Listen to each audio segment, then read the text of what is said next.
महाराष्ट्राच्या विधिमंडळाच्या अधिवेशनाच्या इतिहासातली आता कदाचित ही पहिली वेळ असेल की या अ, मावळत्या वर्षाच्या शेवटचं जे हिवाळी अधिवेशन नागपूरला उद्यापासून होते आहे, यामध्ये दोन्ही सभागृहाला विरोधी पक्षनेतेपद नसणं.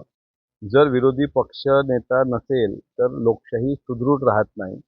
कालच आपण महामानव डॉक्टर बाबासाहेब आंबेडकरांना जगभरात आदरांजली वाहिली महापरिनिर्वाण दिनानिमित्त. आणि त्यांनी जे एक भाषण दिलं होतं ते कारण संविधान निर्माण करताना मसुदा समितीचे ते अध्यक्ष होते. आणि मसुदा समितीचा संविधानाचा मसुदा तयार झाल्यानंतर 4 नोव्हेंबर 1948ला त्यांच्या भाषणामध्ये ते असं म्हणतात की लोकशाही यशस्वी होण्याकरता केवळ सत्ता बदल नव्हे तर सुदृढ विरोधी पक्ष आवश्यक आहे. यापुढेही ते असं म्हणतात की विरोधी पक्षाशिवाय संसद ही फक्त मोहर उमटवण्याची संधी बनेल. सत्ताधारी नव्हे तर मतभिन्नता असलेले विचार लोकशाहीला बळ देतात आणि सरकारवर नियंत्रण ठेवण्याकरता विरोधी पक्ष महत्त्वाचा असतो.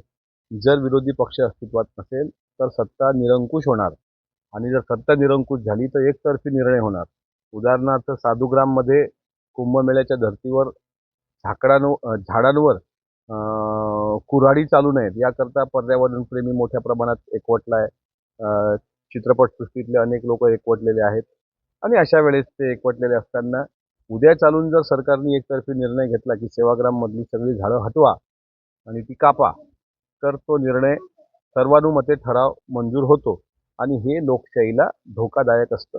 मी जरी सत्तेमधला आमदार असलो तरी माझं स्पष्ट मत आहे की महामानव डॉक्टर बाबासाहेब आंबेडकरांची सुदृढ लोकशाहीची संकल्पना रुजवायची असेल तर दोन्ही सभागृहाचं विरोधी पक्षनेतेपद हे असलंच पाहिजे.